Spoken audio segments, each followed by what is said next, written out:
안녕하십니까. 바닥킹 신부의 맘고생 크린케이크에 오신 여러분들 진심으로 환영합니다. 제 별명에 대해서는 1회를 보시면 아실 것 같고, 이 프로그램 제목도 1회를 보시면 아실 것 같습니다. 다시 보기 보시면 되니까. 네, 오늘 이 프로그램을 진행하면서요, 먼저 여러분에게 문제 좀 내볼까 합니다. 이게 요즘에 아주 유행이래요. 초성게임이라고. 그런데 이게 대한민국 치매협회가 있대요. 그 치매협회에서 10개의 문제를 딱 내놨습니다. 초성을 가지고서 속담을 이렇게 맞추는 거예요. 요 중에서 3개 이상을 맞추면 치매 걱정하지 않을 텐데요. 그래서 여러분들, 내가 치매인지 아닌지, 요것을 판단할 수 있는 기준이 되지 않을까 싶습니다. 첫 번째.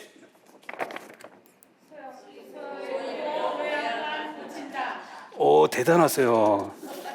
네, 소 읽고 외양간 웃친다. 두 번째입니다. 와, 여기 계신 분들은 치매하고는 전혀 상관이 없나 봅니다. 마른 하늘의 날벼락. 이거는 좀 어려운가 보죠? 뭔데요? 맞아요. 불난 집에 부채질한다. 우와. 네 번째.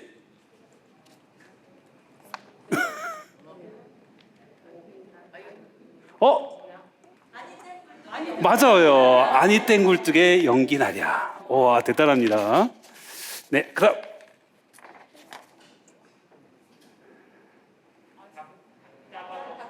맞아요. 닭 잡아먹고 오리발 내민다. 오, 야, 여기는 뭐 다 맞추네. 맞아요. 세사의 버릇이 여든까지 간다. 이야. 네, 이거 어렵죠, 이건. 남의 맞아요. 남의 잔치에 감 내와라 배 내와라 한다. 이야, 대단하십니다. 10개 다 맞추시겠는데요? 맞아요. 바람 잘 날았다. 다 맞추신 거 아니에요? 맞아요. 목마른 놈이 물 판다. 우와. 가는 날이 장날이다. 다 맞추네. 원래 이렇게 하면 안 되는데. 제가 아는 분들은 이게 다 못 맞추더라고요. 젊은데도. 글쎄 말이에요. 제가 왜 이 속담, 초성 가지고 만든 속담을 가지고서 이거를 왜 이렇게 공부하면은 치매에 안 걸릴까라고 생각을 했는데 안 걸릴 수가 있겠다 싶더라고요. 여러분들, 이스라엘이 여러분들 보고 있는 성경이 있잖아요. 구약 성경. 구약 성경이 무슨 언어로 쓰여졌죠? 히브리어로. 히브리어가 원래가 모음이 없어요. 자음으로만 이루어져 있었습니다. 모음이 만들어진 것은 근대로 중세 때 그때 이제 모음을 찍기 시작을 한 거예요. 왜냐하면 학자들이 공부하기 너무 힘든 거예요. 자음만 있으니까. 여러분들 생각을 해보세요. 다 초성만 있다 생각을 해보세요. 이해가 되겠습니까? 그래서 그 당시에 초성밖에 없는 히브리어입니다. 그러니까 사람들은 어떻게 읽겠어요? 열심히 율법을 읽을 수밖에 없는 거예요. 그리고 외울 수밖에 없는 거예요. 안 그러면은 어떻게 돼요? 잊어버리니까. 계속해서 공부하고 계속해서 기억하려고 하니까 치매 걸릴까요? 안 걸릴까요? 이스라엘 사람들이 머리가 좋다고 얘기하잖아요. 다 그 이유가 바로 이 히브리어의 문법에 있어요. 그렇다면 우리 언어도 비슷하지 않을까라는 생각이 듭니다. 그래서 우리가 초성 가지고서 계속해서 이 뜻을 생각하고 그걸 파악한다면은 분명히 여러분들도 치매로부터 해방될 수 있지 않을까. 그런데 여기 계신 분들은 뭐 다 맞추시잖아요. 그러니까 치매하고는 전혀 거리가 먼 분이 아닐까라는 생각이 듭니다. 그래요. 중요한 거는 우리가 초성만으로는 잘 알 수도 없지만은 우리가 공부하고 그 다음에 생각하면서 그 뜻을 알게 된다는 것이죠. 우리가 하느님에 대해서도 역시 마찬가지가 아닐까 싶습니다. 하느님에 대해서 우리는 전혀 알 수가 없어요. 어쩌면은 우리가 하느님에 대해서 안다고 한다면은 어떻게 표현할 수 있을까요? 여기에 이 벽면이 있어요. 이 벽면에서 내가 하나님을 아는 정도를 표시한다면 어느 정도 될 것 같아요? 제가 보기에는 점 하나 찍을 수 있을 것 같아요. 점 하나 찍는 것도 부들부들 떨면서 감히 내가 점이라도 찍을 수 있을까 하면서 부들부들 떨면서 콕 찍지 않을까 싶습니다. 그래요. 우리가 하나님에 대해서 아는 것은 아주 부족할 수밖에 없어요. 그런데 우리가 하나님에 대해서 잘 모르면서도 내 뜻, 내 판단을 내세울 때가 너무나도 많지요. 그런 측면에서 오늘 여러분들에게 드리고 싶은 사연은 이렇습니다. 남편 직장 때문에 이사한 관계로 본당도 옮기게 되었습니다. 이전 본당에서도 저는 단체장 등으로 활동을 많이 한 편이었고 새 본당에서도 활동에 참여할 사람이 필요하다기에 여러 가지 소임을 맡았습니다. 그런데 이곳 본당에서는 제가 볼 땐 영양도 안 되는 이들이 감투를 쓰고 있는데 무슨 아랫사람처럼 저를 부르는데 참을 수가 없습니다. 이들과도 원만하게 일하는 방법에 대해 조언을 부탁드립니다. 이런 경우 있을 수 있을까요? 없을까요? 있으니까 사연이 왔겠죠. 그렇죠. 본당에서 활동하시는 분들, 특히 단체장으로 있으신 분들, 그분들 다 뭐 성도로 뛰어나냐? 그렇지 않거든요. 어떤 분은 기도도 하지 않아요. 저도 본당 신부 한 적 딱 한 번 있었거든요. 그런데 그때마다 뭐 누구에 대해서 이렇군저렇군 말하는 것이 얼마나 많은지 모릅니다. 저한테 얘기를 하는 거예요. 이분이 밤만 되면은 저기 술집에 가면은 찾을 수 있다고. 이렇게 술만 먹는 분이 무슨 사목회의를 하겠냐고. 그러면서 이제 화를 내시는 분도 있었어요. 그렇죠? 여러분도 그런 경우 있지 않습니까? 저 사람이 뭔데 나한테 큰 소리야? 하면서 그런 생각 들지 않으세요? 바로 그런 사연이에요. 그래요. 그렇다면은 왜 이런 분들이 본당에서 봉사자로서 또 사목회 임원으로서 활동을 하고 계실까? 이런 궁금증이 생길 수가 있습니다. 그렇다면 그럴 때마다 본당 신부이 쫓아가서 저 사람 잘라버려요 라고 말하면 될까요? 그렇게 하면 안 돼요? 답답해 죽겠는데? 내가 못 다니겠는데? 네? 그럴 때 어떻게 하면 좋을까요? 내가 딴 성당 가지 뭐 하면서 딴 성당 하면 될까요? 그래요. 바로 이런 경우들 사실 많은 분들이 고민에 빠집니다. 여기에 대해서 우리가 생각해 볼 것이 있어요. 우선 우리는 누군가를 판단할 자격이 없다는 거예요. 많은 사람들이 나의 판단이 옳다라고 생각을 합니다. 하지만 나의 판단이 옳지 않은 경우가 더 많다는 거예요. 여러분들 한번 이런 생각을 해보세요. 여러분들 미술관에 갑니다. 미술에 좀 조예가 좀 있으십니까? 없어요? 좀 있으신 분 있을 것 같은데. 아무튼 그러면 조예가 없으면요 미술관 안 가세요? 그래도 만약에 가게 된다 그러면 어떻게 하시길래요? 몰라요? 그러면 가면은 가가지고서 어떻게 하세요? 그냥 나는 그림에 대해서 아무것도 모르니까 난 몰라. 그냥 주저앉으세요? 아닐 거 아니에요. 그래도 그림은 볼 거 아니에요. 그런데 그림을 보다가 좀 알고 싶다는 생각이 들지 않겠어요? 그래서 누군가 옆에서 설명을 해주기 시작을 해요. 그러면 여러분 어떻게 하시겠어요? 설명 들어요.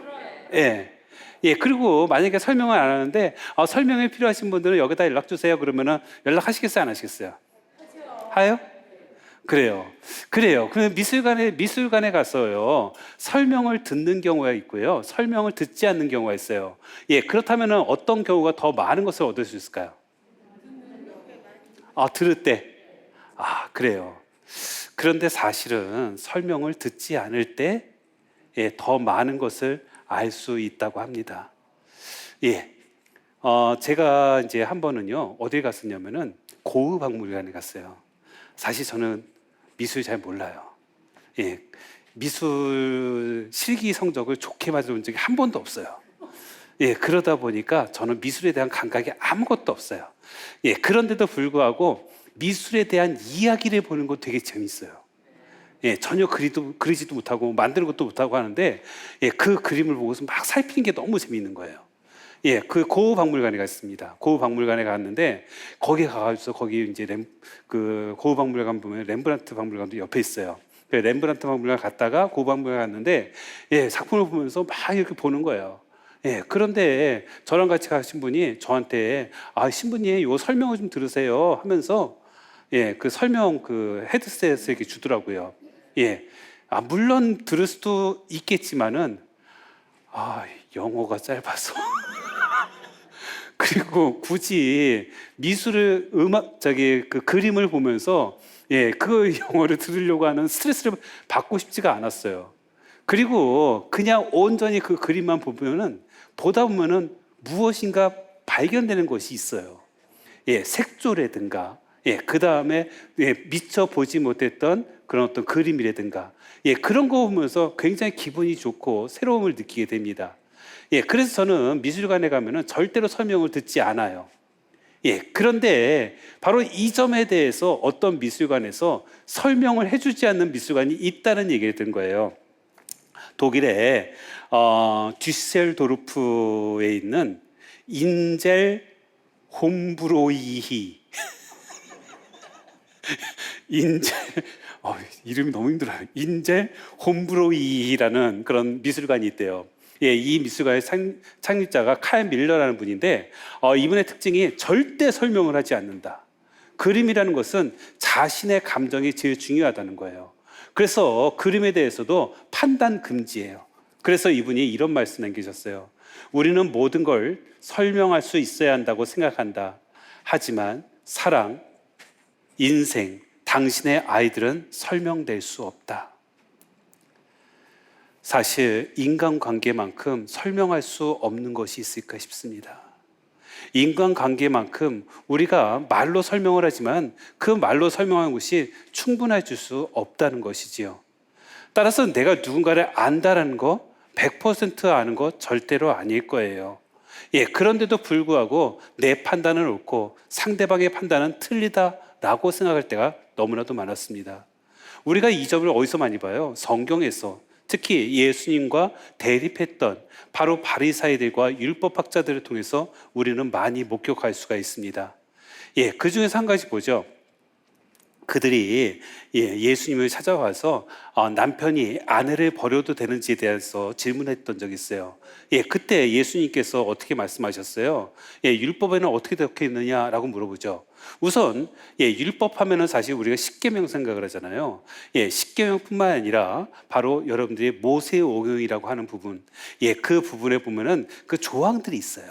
그 조항들 다 합치면 613개예요. 예, 그래서 그 613개의 조항 중에서 특히 신명기에 바로 이혼에 대한 규정이 있단 말이죠. 그 24장 1절에 4절에 나오는데, 이유만 닿기만 하면은 남편이 아내를 버릴 수 있다라고 되어 있어요. 바로 예수님께서 안타까웠던 분이 바로 이거예요. 바로 사람이 사고 파는 그런 어떤 매매의 기준이 돼서는 안 되는 거잖아요. 바로 사람이라는 것은 있는 그대로 받아들여야 되는데, 있는 그대로 받아들이지 못하는 이스라엘 사람들의 완고함을 꾸짖는 것이지요. 그래서 바로 하나님께서 맺어주신 것을 사람이 절대로 갈라놓지 안 된다라는 말씀을 하십니다. 바로 이 점을 우리가 떠올려 봤으면 좋겠어요. 바로 하나님께서는요, 우리에게 어떤 판단을 하는 거, 특히 사람에 대해서 판단하는 것, 이것에 대해서는 굉장히 부정적이셨어요.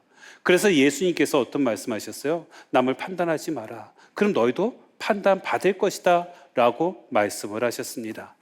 그런데 우리는 다른 것과 틀린 것의 구별을 잘 못할 때가 많습니다. 제가 어렸을 때 일을 한 가지가 생각이 나요. 아마 저에 대해서 아시는 분들은 제가 좋아하는 것이 하나 있다는 걸 알아요. 뭐냐면은 빵 되게 좋아해요. 예, 거의 빵돌이에요, 빵돌이. 예, 빵을 얼마나 좋아하는지 몰라요. 그런데 언제부터 그랬냐면은 학창 시절 때부터, 아주 어렸을 때부터 빵 하면은 밥보다 더 좋아했던 것 같아요. 예, 그래가지고 김밥하고요, 빵을 놔두면은 빵 먹을래, 김밥 먹을래 하면서 빵 먹었어요. 빵 진짜 좋아하죠. 예, 지금도 그래요. 예, 그런데 학창 시절이었어요. 그때 그 소풍을 가게 되는데 저희 어머니께서 그때 굉장히 편찮으셨어요. 예, 그래서 이제 소풍 갈 때 항상 뭘 싸줘요? 김밥을 싸주는데 어머니께서 너무 편찮으셔가지고서 예, 저한테 예, 빵을 이렇게 사다가 놓으셨더라고요. 예, 그런데 제 머릿속에는 어떤 생각이 들었냐면은 예, 빵을 줬으면은 더 기뻐해야 되는데 소풍 갈 때는 뭐예요? 김밥. 이 생각에 제가 화를 내고서 빵을 팽개치고서 그냥 갔던 적이 있어요. 예, 결국 빵도 못 먹고 김밥도 못 먹고 이렇게 된 거죠. 예, 그런데 지금 생각해 보면은 그때 어머니가 틀린 걸까요? 제가 틀린 걸까요? 뭐 틀리진 않았죠. 중요한 거는 다른 것을 인정하지 못했다는 거예요. 예, 어머니께서 빵을 이렇게 사갖고 오신 것은 틀린 게 아니에요. 제가 좋아하는 거니까, 내가 지금 힘드니까 김밥을 싸주지 못하더라도 이렇게 빵을 사갖고 오면은 좋아할 거야 하면서 사갖고 오셨을 거예요. 그런데 저는 예, 소풍 가면 무조건 김밥이야. 예, 그래서 김밥이 아니면 틀린 거야 하면서 부정을 했던 것이죠. 그래요. 바로 우리가 이 다름과 틀림에 대해서 항상 염두에 둔다면은 우리가 판단하는데 조금 도움이 되지 않을까 싶습니다. 얼마 전에 인터넷에서 이렇게 어떤 댓글들 이렇게 나온 것들이 있어요. 근데 그 댓글들을 보면은 그 댓글에서 이 좋은 댓글에 대해서는 뭐 이렇게 좋아요 뭐 표시 있고 막 그러잖아요. 예, 그렇게 좋아요 표시가 많은 댓글들을 모아놓은 글을 보게 되었습니다. 제가 한번 읽어드릴게요. 빌 게이츠, 그저 운이 좋아 프로그램 하나 만들고 억만장자가 된 사람이잖아. 예, 좋아요가 엄청나게 떴대요. 사실 아이폰을 만든 건 스티븐 잡스가 아니지. 잡스는 진짜 천재인 스티브 워즈니악한테 빨대 꽂은 인간이지. 라고 돼 있어요. 이것도 역시 많은 사람들이 좋아요 했습니다. 왜 다들 워런 버핏을 현자니 뭐니 치켜 세우는지 이해가 안 돼. 그 사람 그냥 주식으로 해서 돈 번 사람 아닌가? 개미들 피 빨아먹는 투기꾼일 뿐이야. 예, 바로 이것이 베스트 댓글이래요. 예, 여러분 어떻게 생각하세요? 베스트 댓글입니까? 아니죠. 예, 예, 이런 글을 가지고서 우리는 가짜 뉴스다라는 말을 많이 하죠. 예, 그런데도 불구하고 재밌는 것은 예, 이렇게 잘못된 댓글인데도 불구하고 여기에 공감을 표시하는 사람들이 있다라는 거예요. 그것도 꽤 많다라는 거예요. 예, 바로 다른 사람의 평가나 판단에 대해서 흔들리지 말아야 되는데 사실은 이렇게 부정적인 사람들이 굉장히 많아서 우리들은 힘들 수밖에 없습니다. 예, 여러분들 생각을 해보세요. 제가 어떤 분의 얘기를 들은 적이 있어요. 이분께서 성당에 열심히 다니셨어요. 여러분들처럼 예, 그 미사도 열심히 나가고 봉사활동도 열심히 하고 예, 그런데 성당에 갈 때마다 너무 기뻤다는 거예요. 예, 그래서 미사할 때도 너무나도 행복하고요. 그래서 내가 나한테 이렇게 기쁨을 주시는 하나님 아버지께 너무나도 감사하다는 표현을 계속해서 했다고 합니다.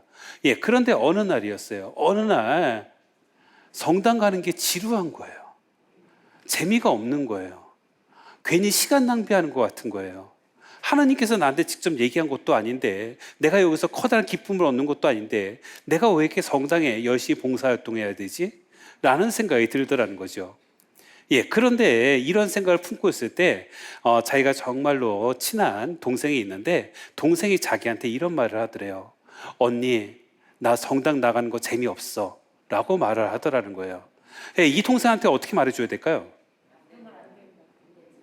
예, 나도 그런데?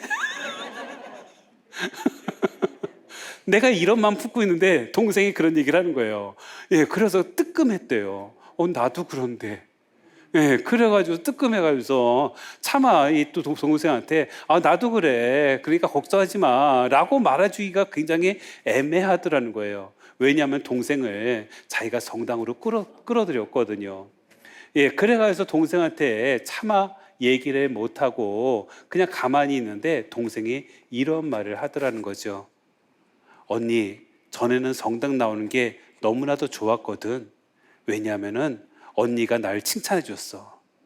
성당 나오면은 열심히 봉사활동한다고 칭찬해 주고, 성당 나오면은 그 모습이 너무 예쁘다고 칭찬해 줬어. 그런데 요즘에는 언니가 전혀 칭찬을 안 해줘. 그러니까 재미없어 라고 말하더라는 거예요. 바로 그 순간에 이 자매님이 머리에 쾅 때리는 기분이었대요. 왜냐하면 자기가 성당 나가는 게 재미없는 이유를 발견한 거예요. 뭘까요? 사람들이 칭찬하지 않는 거예요. 성당에 오랫동안 봉사활동을 하면은 사람들이 칭찬하지 않아요. 그냥 성당에 계시는 분으로 생각을 해요. 공감 가시는 분 되게 많을 거예요. 예, 그리고서 이 사람은 성당 정말 열심히 봉사하시니까 나의 칭찬이 오히려 이분한테 해가 될지도 몰라 해서 말을 하지 않아요. 예, 그런데 내 자신은 칭찬을 못 받는 그 순간에 재미를 일으키게 됩니다. 그래서 바로 성당 나가는 게 재미없고, 그리고 성당 나가는 것이 무의미하고 이렇게 시간 낭비한다라고 생각했던 것이 아닐까라고 생각을 하게 됐대요. 그러면서 스스로도 많이 부끄러웠다고 합니다. 내가 잘못했구나. 왜냐하면은 칭찬을 많이 하면요, 나도 칭찬받거든요. 여러분도 누구한테 얘기해 보세요. 야, 오늘 그 머리가 굉장히 잘 나온 것 같은데? 라고 말하면 상대방 뭐라고 말해요? 맞아요. 예, 뭐가 언니가 더 예쁜데 뭐, 이렇게 말하지 않습니까? 예, 오늘 화장 잘 받은 것 같아 라고 말하면은 뭐가 너가 더 화장 잘 받은 것 같은데? 라고 말하지 않아요? 예, 결국은 내가 칭찬받고 싶은 것이 있다. 그러면 어떻게 해야 되겠어요? 내가 칭찬받고 싶은 것을 상대방한테 칭찬해 주면 되는 거예요. 예, 그러면 나한테 돌아오거든요. 그런데 우리들은 내가 칭찬받기만을 원하고 칭찬하려는 생각은 하지 않는다는 거죠. 그래서 우리가 끊임없이 판단하고 미워하고 단죄하는 것이 여기에서 시작되는 것이 아닐까 싶어요. 바로 내가 먼저 칭찬하고, 내가 먼저 긍정적인 말을 하고, 내가 먼저 사랑하는 방법, 이것이야말로 내가 칭찬받고 내가 긍정적인 말을 듣고 내가 사랑받는 비결입니다. 바로 이것이 우리가 우리 삶 안에서 이런 경우는 너무나도 많다는 것이죠. 그래서 여러분들 그 성모님께서 예수님 잉태하고 나서 그 다음에 누굴 찾아가요? 엘리사벳 성녀를 만나러 가잖아요. 거기서 두 분이서 하시는 대화들 다 묵상을 해보세요. 그러면 서로 존중하고 있다는 걸 알 수가 있어요. 그죠? 우리는 어때요? 나 잘났다는 거 얘기 많이 하잖아요. 그죠? 내가 얼마나 잘났는데 내가 말이야 이번에 했는데 이번에 내 아들이 말이야 막 하면서 그런 얘기 많이 하지 않습니까? 그런데 이 두 분은 칭찬을 상대방에 대한 칭찬 중심으로 하는 거예요. 결국은 그것이 나한테 돌아온다는 거죠. 그래서 우리도 상대방을 존중할 수 있는 마음가짐이 필요하다는 거 말씀드리고 싶습니다. 그래서 우리 인간은요, 사실은 상상력의 동물이라고 하잖아요. 그렇다면 뭐겠어요? 이 상상력을 어떤 때 쓰느냐? 이 상상력을 가지고 우리는 많은 것들을 할 수가 있습니다. 그래서 사고의 폭을 넓혀서 좀 더 자유로운 삶을 살 수 있게 되고요. 그리고 이것을 가지고서 내가 더 행복해질 수도 있어요. 그런데 우리가 이 상상력을 잘못 쓰면요, 사고의 폭을 좁혀가지고서 아주 불행해질 수가 있습니다. 여러분 이런 경우를 한번 생각해 보세요. 어떤 이렇게 회사를 다니는 사람이 있는데 이 사람이 이렇게 자기 책상에서 열심히 일하고 있었습니다. 근데 직장 상사가 싹 딱 오더니만 내 어깨를 툭 치면서 열심히 일하자 딱 그래 이렇게 말합니다. 이 사람이 어떻게 받아들여야 될까요? 열심히 일하자라는 이 얘기를 듣고서 이 사람이 충격을 받은 거예요. 내가 열심히 일하지 않고 있다고 생각하나? 그러면서 어떻게 해요? 굉장히 소심해지기 시작하는 거예요. 그리고 상사의 눈치를 계속해서 보게 되는 거예요. 뭐예요? 내가 상상력을 어떻게 쓰냐에 따라서 나쁜 쪽으로 갈 수가 있다는 거죠. 근데 실제로 그 상사는요, 다른 직원들에게도 말하려고 일부러 가장 친한 그 후배에게 어깨를 치면서 그 얘기를 했다는 거예요. 예, 결국은 아무런 문제도 아니거든요. 예, 바로 우리가 이렇게 될 수가 있어요. 예, 저도 그런 경우가 한 번 딱 있었어요. 뭐냐면은 저희 주교님께서 굉장히 이제 신부들하고 같이 어울리는 걸 되게 좋아하세요.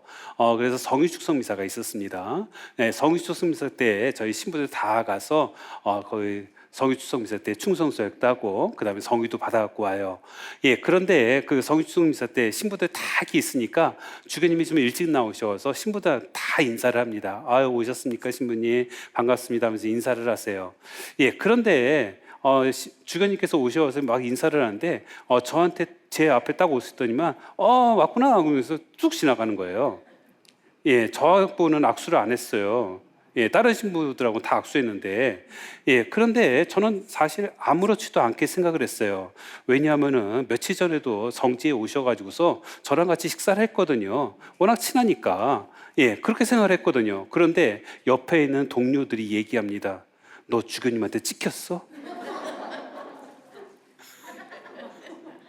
그래서 왜? 그랬더니만 왜 주교님이 너한테는 악수 안 하고 그냥 지나가셨어? 라고 물어보는 거예요. 주교님께서 다 인사하려면 바쁘니까 그러셨나 보지 라고 했더니만 야, 악수하는데 얼마나 걸린다고. 예, 생각해보니까 어때요? 그럴 것 같은 거예요. 예, 그래서 제가 어떻게 했을까요? 예, 나중에 주교님 만났을 때 주교님한테 말씀드렸어요. 주교님, 나중에 그런 일 있으면은 저하고도 꼭 악수해 주세요. 남들이 오해해요. 예, 그래서 문제가 해결됐습니다. 만약에 요 상황에서 제가 주교님한테 말씀을 안 드렸으면 어떻게 됐을까요? 예, 주교님에 대해서 점점 거리를 둘 수밖에 없었을 거예요. 바로 우리가 살아갈 때 가장 힘든 것이 내 뜻대로 상상의 나래를 펼치는 거예요. 그러면은 결국 힘들어지면 누구다? 나밖에 없는 거예요. 예, 앞서 그 고민에 나왔던 그 분 한번 떠올려 보죠. 예, 그분 역시도 자기 나래, 상상의 나래를 펼치셨던 것이 아닐까 싶어요. 저 사람은 무조건 나쁜 사람, 저 사람은 무조건 모자라는 사람라고 생각을 하면은 어떻게 되느냐? 예, 내가 저 사람과 함께 할 수가 없게 됩니다. 그런데 정말로 그렇느냐? 사실은 아니거든요. 우선 예수님께서 12제자를 뽑았을 때 그 모습을 떠올려 보세요. 우선 예수님께서 12제자를 뽑으셨는데 12제자를 뽑으실 때 똑똑한 사람 뽑지 않았거든요. 예, 그죠? 예, 무식한 어부들 뽑았어요. 예, 그리고 그 당시에 매국노소를 들었던 세리도 뽑았어요. 모든 걸 힘으로 해야 된다는 혁명다원도 뽑았어요. 예, 심지어는 자기 팔아넘길 유다 이스카리ot까지도 제자로 뽑았어요. 그죠? 예, 생각을 해보세요. 여러분이 회사 CEO예요. 예, 회사 CEO라서 직원들은 이제 채용을 해야 된단 말이에요. 어떤 사람 뽑겠어요? 똑똑한 사람 뽑을래요? 모자란 사람 뽑을래요? 예, 학벌 좋은 사람, 학벌 없는 사람. 예, 성격 좋은 사람, 성격 더러운 사람. 예, 예, 사람들은 손가락질 받는 사람, 사람들은 칭찬받는 사람. 그렇죠? 예, 나 팔아먹을 사람 아니면 나한테 충성할 사람. 그죠? 예, 그런데 예수님께서는 왜 거꾸로 하셨을까요? 되게 이상하죠. 예, 바로 예수님께서는 그런 사람들의 제자를 뽑았단 말이에요.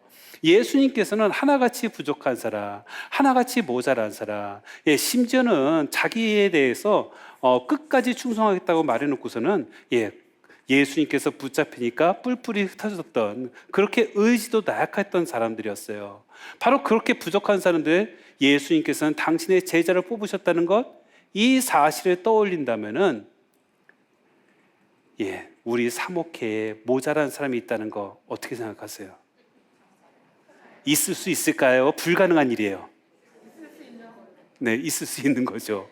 예수님도 그런 사람 뽑았는데, 예, 사실 예수님께서 십자가에 못 박히시는데 결정적인 역할을 했던 것이 바로 제자들 모습일 수도 있어요. 예, 그 당시에 율법학자들, 바리사이들, 그들은 예수님의 제자가 되고 싶었을까요? 되기 싫었을까요? 처음에 사람들이 예수님을 향해서 메시아라고 막 호칭을 붙였을 때, 그들은 예수님한테 다 혹했어요. 그래서 진짜 메시아가 아닐까 하면서 예수님을 따라갔어요. 예, 그래서 예수님을 따라다녔던 사람들이 굉장히 많았다고 합니다. 예, 그런데 예수님께서 오히려 그들을 향해서 어떤 말씀하셨어요? 이 위선자야! 라고 말을 하십니다.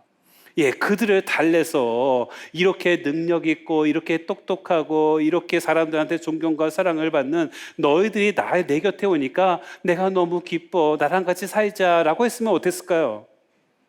예, 그들은 네, 주님, 저희가 충성하겠습니다 하면서 따라갔을 거예요. 그죠? 예, 그런데 예수님께서는 그러지 않았거든요. 오히려 당신 좋다고 쫓아온 사람들을 오히려 다 쫓아낸 거예요. 이 위선자야 하면서 이 독사 같은 놈아 하면서 다 쫓아낸 겁니다. 바로 그러한 상태였던 거예요. 왜 예수님께서 그러셨을까? 어쩌면은 예수님이니까 그러셨을 것 같아요. 예수님이니까 부족하고 나약한 사람을 통해서 하나님의 영광을 드러내실 수가 있었던 것 같아요. 똑똑한 사람을 통해서는 어떻게 돼요? 예, 그 사람 보면서 야, 제자 잘 뽑아서 그렇게 이렇게 흥하는 거야 라고 말할 수 있지 않겠어요? 예, 바로 제자들이 부족하니까 오히려 주님의 영광이 높아질 수밖에 없는 것이죠. 바로 이 상태를 본다면 본당에 모자란 사람이 있다. 그 사람은 뭐겠어요?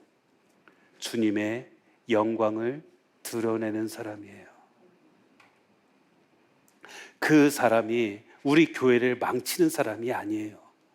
그 사람이 교회에 있다는 것 그 자체만으로도 바로 하나님의 특별한 부르심을 받은 것이고, 바로 그 사람이 어떻게 행동을 하더라도 바로 그 자리에 있다는 것, 바로 그 자리에 있다는 것이 하나님의 영광을 드러낼 수가 있습니다. 제가 예전에 신학교 신부 되겠다고 신학교 들어왔다가 그만둔 분을 만난 적이 있어요. 그분들 만나가지고서 이렇게 이야기를 하는데 이분이 이런 말씀하세요. 신부님, 왜 신학생들이 중간에 그만두는 줄 아세요? 라고 말씀을 하시는 거예요. 왜 그만둘 것 같아요? 여자가 좋아서? 네? 어려워서. 맞아요. 어렵기도 해요. 예, 저도 진짜 어려웠거든요. 예, 왜 그만둘 것 같아요? 예, 하나같이 그만둘 때는 교회의 이런 부정적인 모습에 내가 몸담을 수 없다라는 말을 한다고 합니다. 예, 실제로 저도 많이 들었어요. 그래서 나는 바로 이런 교회의 테두리 안에 있을 수 없다고. 그래서 자유롭게 신앙생활하고 자유롭게 그 안에서 주님을 만나겠다고 고백을 하고 나가는 경우를 많이 봤어요. 예, 그런데 그분께서 아주 의외의 말씀을 하셨어요. 신부님, 왜 두냐면요, 기도하지 않아서 그만둔 거예요. 기도하지 않으면은 바로 세상의 눈으로 바라볼 수밖에 없습니다. 기도하지 않으면 하느님과 함께 할 수가 없거든요. 그러다 보니까 세상의 눈으로 바라보게 되고, 바로 이 안에는 가진 나쁜 것만 가득한 것 같고, 그래서 나가지만은 결국은 후회할 수밖에 없었다는 것이죠. 그래요. 주님과 함께하는 삶, 그 삶이야말로 우리에게 가장 커다란 것을 준다는 것을 알 수가 있습니다. 제가 지난 그 6월 달에 코 수술 받았다고 했잖아요. 지금 코가 뻥 뚫렸어요. 그래가지고서 말도 제대로 할 수 있고, 이제는 냄새도 맡고 있어요. 제가 6년 동안 냄새를 못 맡았거든요. 되게 불쌍했죠. 그런데 사실은 되게 행복했어요. 요즘에 얼마나 힘든지 몰라요. 새로운 냄새를 계속 맡다 보니까 이 냄새의 이 공해가 되게 심하다는 것을 깨달을 수가 있었어요. 제 처음에 이 코가 뚫리고 나서 먹기 힘들었던 거, 고기, 노린내, 그 생선, 비린내. 제가 만두 되게 좋아하거든요. 만두도 노린내가 꽤 많이 나요. 그리고 무엇보다도 김치, 젓갈 냄새, 이게 굉장히 낯설더라고요. 그런데 지금은 제가 꾸역꾸역 집어넣다 보니까 이제 다 적응이 된 것 같아요. 아무튼 제가 6월 달에 그때 병원에 이제 가게 되었어요. 어쩔 수 없이 너무 심해져가지고서 이 코 안에 이제 물혹 같은 것들이 많이 났다고 그랬어요. 그래서 냄새 맡는 부분도 맡고 있고, 그래서 이 물혹을 제거해야 되는데 문제는 이 물혹이 생긴 것이 점점 커져가지고서 심지어는 이 머리 부분까지, 그래서 두통이 끊이지 않고 있었던 거예요. 예, 그 다음에 눈물샘까지도 이게 물혹이 나가지고서 눈물이 계속 나오고 눈이 아프고, 예, 그런 상황이라서 어쩔 수 없이 병원에 가게 되었습니다. 예, 그런데 제가 이렇게 증세가 심해지게 된 게, 제가 그 수술 받았던 곳이 그 서구에 있는 국제성모병원이거든요. 국제성모병원의 병원장 신부님하고 저하고 굉장히 친해요. 예, 그래가지고 툭하면 저한테 연락하셔가지고서 밥 한 끼 같이 먹자. 그래서 밥 먹으면서 예, 술 한잔 합니다. 예, 근데 그 신부님하고 진하게 술 한잔 했어요. 예, 그리고 나서 코가 아주 심해졌어요. 그래서 저를 치료해 주셨던 그 교수님한테 제가 말했어요. 여기 병원장 신부님이 저 술 많이 먹여가서 이렇게 됐다고. 예, 그러면서 이제 한탄하듯이 이렇게 얘기를 했습니다. 그랬더니 그 교수님께서 이런 말씀하시는 거예요. 신부님, 일반 사람들은 술 그렇게 먹어도 코 막히지 않아요. 신부님 코가 문제인 거예요. 예, 저는 그 신부님 탓을 하고 있는데, 예, 원래는 누구 탓을 해야 돼요? 내 코 탓을 해야 되는 거죠. 그래요. 정작 나는 제대로 보지 못하면서도 남을 제대로 보겠다고 말한다는 거, 이것처럼 어리석은 모습이 어디 있을까라는 생각이 들어요. 결국은 우리가 누구는 옳고 누구는 틀리다라고 말하는 것보다는 바로 내 자신을 다시 한번 되돌아볼 수 있는 그런 마음가짐이 필요하다고 생각합니다. 그 마음가짐이 긍정적인 힘에서 나오는 것 같아요. 여러분들이 이제 프로야구 많은 분들이 즐겨 보세요. 저도 프로야구 되게 좋아합니다. 82년도 처음 우리나라에 생겼을 때 그때부터 팬이었어요. 예, 그래서 지금까지도 한 팀을 아주 열심히 응원을 하고 있습니다. 예, 열심히 응원하고 있는데 제가 프로야구 보다가 용어가 좀 바뀐 게 하나 있어요. 예전에는요, 이렇게 점수 차가 많이 나면은 이제 그 투수 교체가 되잖아요. 예, 그러고서 던지는 사람들을 뭐라고 말했냐면 패전 처리조라고 그랬어요. 예. 그래서 어차피 질 거니까 저 선수는 나간다라고 생각을 했거든요. 그래서 패전 처리용 뭐 이렇게 나왔어요. 예, 그런데 요즘에는요, 패전 처리조라고 말하지 않아요. 뭐라고 말하냐면 추격조라고 말해요. 예, 10점 차이 나는데 무슨 추격조예요, 그죠? 예, 그냥 추격조라고 그래요. 예, 그런데 실제로요, 이렇게 용어만 바뀌었을 뿐인데도 불구하고 선수들의 마음가짐이 바뀌었다고 합니다. 예, 패전 처리조라고 말하면은요, 선수들이 그렇게 의욕적으로 던지지 않는데요. 어차피 질 거니까. 예, 그런데 추격조라고 하니까 예, 선수들이 끝까지 노력을 하고요. 실제로 경기가 뒤집히는 경우가 많아진다는 것이죠. 예, 그래서 우리가 긍정적인 생각과 긍정적인 말과 행동을 하는 것이 굉장히 중요하다는 걸 알 수가 있어요. 예, 실제로 예수님께서도요, 예, 부정적인 말에는요, 굉장히 화를 냈습니다. 그래서 예수님께서 당신의 순환과 죽음에 대해서 예고했을 때 베드로가 나서서 이런 말하죠. 그런 일은 주님께 결코 일어나지 않을 것입니다. 라고 말을 했어요. 예, 그러자 예수님께서 뭐라고 말씀하셨어요? 사탄아, 내게서 물러가라! 라고 말을 하죠. 바로 이 점을 떠올려 보세요. 바로 주님께서는 부정적인 생각에 대해서는 사탄이라는 표현까지도 하셨다는 거예요. 예, 그렇다면은 내가 누구는 옳지 않다라고 생각한다면은 예수님께서 나한테 뭐라고 말할까요? 이럴 수 있다는 거예요. 예, 우리가 사탄이 되는 거 어렵지 않아요. 예, 베드로도 사탄이 됐어요, 그죠? 예, 베드로가 사탄이 됐는데 나는 몇 번이나 될 것 같아요. 그래요. 그래서 우리가 사실은 이런 얘기 많이 합니다. 가까이 해서는 안 될 사람 있어요, 없어요? 네, 있어요? 네, 그래서 제가 어제 책을 읽었는데요. 어제 책에서 보니까 이런 사람 만나지 마세요라고 얘기를 하더라고요. 만나 보세요. 귀 막힌 사람, 귀 막힌 사람. 예, 남 얘기 전혀 안 듣는 사람이잖아요. 자기 얘기만 하고. 예, 필요할 때만 구하는 사람, 나뿐인 사람, 365일 과시형, 많은 문 중에서 말문을 막는 사람, 감탄을 잃은 사람, 책 읽지 않고 책 잡히는 사람, 단점만 지적하느라 장점을 볼 시간이 없는 사람, 대접받고 은혜 저버리는 사람, 이런 사람 만나지 말래요. 맞습니까? 그래요? 다들 맞아, 맞아, 그럽니다. 그런 사람이 있든가요, 없든가요? 있어요, 없어요? 있어요. 왜 없어요? 네, 이런 사람도 있어요. 그러면서 우리는 그 사람 떠올리면서 맞아, 맞아. 그런 사람 만나면 안 돼. 라고 말을 합니다. 그런데 재밌는 거는 이 모습에 내 모습이 있을까요, 없을까요?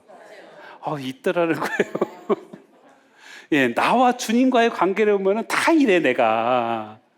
그러면서 결국은 뭐예요? 내가 방심하면은 나도 이런 사람이 되겠구나. 우리가 방심하지 않는 삶 굉장히 중요한 것 같습니다. 그래서 우리가 방심하지 않기 위해서 어떻게 해야 될까? 제가 얼마 전에요, 제 동창신부가, 서울신학교 동창신부가 놀러 왔어요. 놀러 와가지고 막 얘기를 합니다. 얘기를 하는데, 그 서울교구 같은 경우는 제 동창들은 다 보좌 신부가 있더라고요.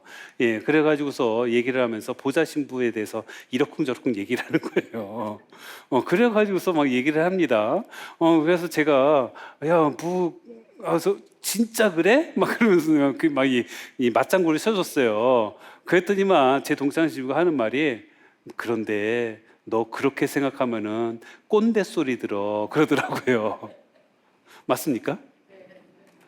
그래요. 우리가 꼰대가 뭐예요? 단정 짓는 태도를 보일 때, 그리고 요즘 젊은 애들은 이런 말을 많이 할 때, 그리고 나 때는 말이야 라고 말할 때, 그런 사람들을 우리 꼰대 같다라고 말을 합니다. 그래서 어떤 그 형제님께서 나는 절대로 내 딸에게 꼰대 소리 듣지 말아야지 하면서 딸한테 절대로 나 때는 말이야 그런 얘기 하지 않고요. 그리고 딸에게 요즘 젊은 애들은 그런 얘기도 하지 않고요. 그리고 딸에게 그래 그렇구나 하면서 인정해 주는 말을 많이 했대요.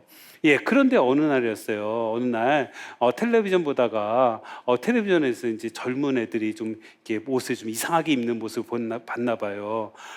그래서 요즘에 저렇게 입어? 하면서 깜짝 놀라면서 그렇게 말을 했대요. 그랬더니 딸이 갑자기 탁 째려보면서 이러더래요. 아빠 꼰대 같아. 나름 열심히 노력했는데. 그래요. 꼰대 소리 듣기 쉬울까요? 어려울까요? 쉬워요. 여러분 꼰대 소리 안 들을 것 같아요? 무조건 듣게 될 것 같아요. 그렇죠? 그래요. 우리는 요즘 아이들은 사실 꼰대 같죠. 요즘 아이들은 라고 말하는 순간에 꼰대 같다는 말이 분명히 나옵니다. 그런데 중요한 것이 있어요. 모범을 보이는 삶을 살면은 꼰대 같다는 말을 하지 않게 된다고 합니다.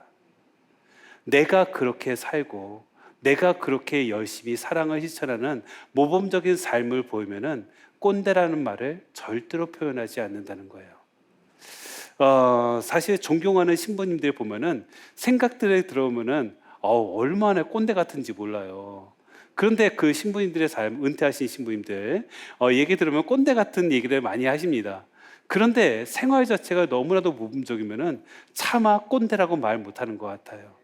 그리고 계속해서 만나고 싶고 계속해서 얘기 듣고 싶고 하는 것 같습니다. 제가 아는 신부님은 그 신부 하루에 묵주기도를 100단씩 바치세요. 은퇴하시고 나서 100단씩 바치세요. 더군다나 눈도 지금 안 보이시거든요. 그런데 신앙적으로 모범을 보여주시는 거예요. 그 모범이 꼰대 같다는 말을 듣지 않게 하더라는 것이죠.